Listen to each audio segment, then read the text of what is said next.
having this new design is more creating a space where kids can collaborate together. There's more dialogue and communication between students, and it's giving them an opportunity to enhance all of these 21st century skills and employability skills where they can brainstorm together. It's creating an environment where they're very productive and they can learn well. So it's not just, actually in a lot of what we've done, the furniture has been secondary. It's been more about what kind of space can we create in which students are going to feel most productive, they have some choice, and they're able to emphasize these 21st century skills.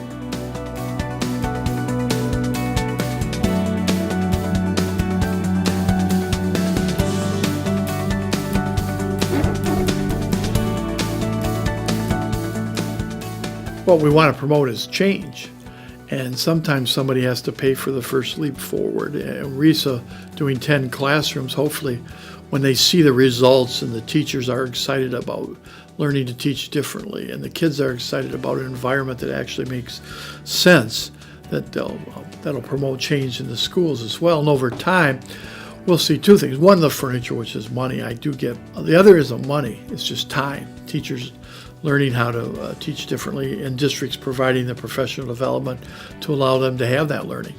For me, it was an opportunity to make my classroom more of what I think a classroom should be. And I've always felt that my room especially, it was my goal as a teacher to make it be a classroom in the building where even your students who don't necessarily like being here feel comfortable and they don't mind being, if only for that hour of their day. I've been teaching over 30 years. So if you go back 15, 20 years ago, into my room, you're going to see a pretty traditional lecture base, kids sitting in seats. None of that exists in my classroom anymore. It's just not where we're at. So we do a lot of group work, we do a lot of teamwork, we do a lot of collaborative work. And so kids are constantly in groups of 3s and 4s. It is just so exciting because when I was a kid, and I'm 62, so when I was a kid, you used to have to hide under one of those flip-up desks if you wanted to read or something. And now kids can make more choices, be involved in their learning process, and they have more initiative to learn on their own and to show me what their interests and passions are so I can maybe match up some things for them. Because of what was happening with our professional development meetings, I started to really look at things in a different perspective. I started watching kids and how they shifted in their chairs and how they tried to adjust to make themselves more comfortable.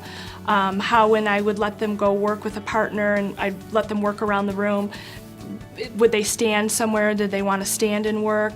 Would they go on the floor? How did they try to make the learning space work for them? They've really asked us to do some real specific things, like to sit in a desk, to listen to things like the noisy furnace, the lights are too bright.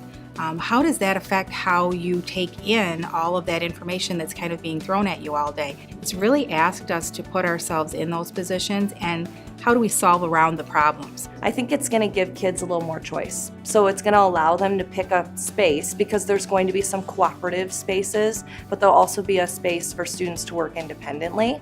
So students, instead of forced into one area, they're able to choose where they're going to be most productive. Am I going to be most productive working by myself, or am I going to be most productive with this particular group? So I think it's going to really enhance all of the teaching and the learning in the classroom.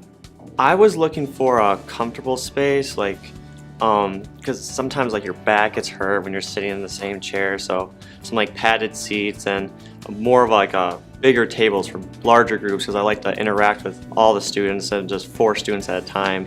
Now we get 6 to 8, so it's just more collaborating. I think it would be cool just to have more people at a table, because in this class especially we do a lot of group work and we do a lot of communication and teamwork, and I think that'll be awesome to have 8 people around desks. We're all being able to look at each other and talk to each other, and I think it'll be really cool. I didn't really realize this until I went through the process. This was my classroom before. This is my teaching space, my big area by my desk, and it's my classroom and they're just here. And now my view has changed. This is our classroom, our learning environment. They spend as much time in this room as I do, and they have more of a say in it. And I think that's where flexible seating and choice really helps, because they might only be 8 or 9, but they have opinions and they have ideas of what works best for them, and I'm listening to that. The PD, the professional development, was super important because it's really about us. It's not someone top down saying this is what you have to do. We're bringing to the people that are in charge of the PD, these are our needs. We need to do this. We don't know how to do it, but we need to do it, and they assist us. It's pretty cool. I felt they did a very nice job prepping us and getting us ready, so we weren't just focused on, ooh, I like this color, ooh, this table looks nice. It set up a scenario where we were picking furniture with a much more specific purpose in mind. Designers are amazing because they give you that bird's eye view. Like, they're not in your room all of the time. So as a teacher, you sort of become complacent in your routines and the structure of your classroom. And having someone who is not a teacher, not in education, come in and look at your room from a different perspective, it's been really great getting their insight on the design. They came in and looked, they listened, they learned about us. They learned about us as individuals, as teachers, but also about the students that we represent. It's not the furniture. It's not about the furniture. The furniture is just a means to what we're trying to do. This is about changing how education is delivered. This is about moving this more towards a student-centered classroom, which is where all the research is going, where everything is moving. And that just really came home very strong as we went through this process. So what started out as, it would be nice to have some furniture I can move around, really has grown into a tool that's going to really support many of the things I've been trying to do for a while now.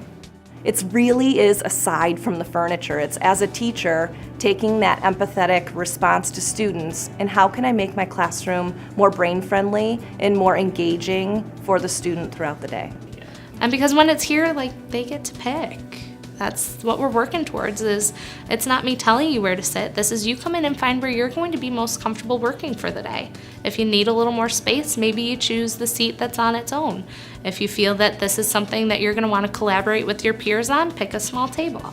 So just things like that they're really starting to get. This isn't about where I want them, and this isn't about it being my room. This is their environment and their place to learn. I'm just here to facilitate that to the best of everybody's abilities. Of course, it would be wonderful if everybody could just have all brand new furniture. That's why I feel so fortunate, because I know that the reality is that, you know, we just don't have money for these kinds of things. But I do think that we can change our mindset and the way that we view teaching and learning to start shifting to a 21st century classroom. And it's not just in technology, it's the learning environment itself. And that's what this has helped me see.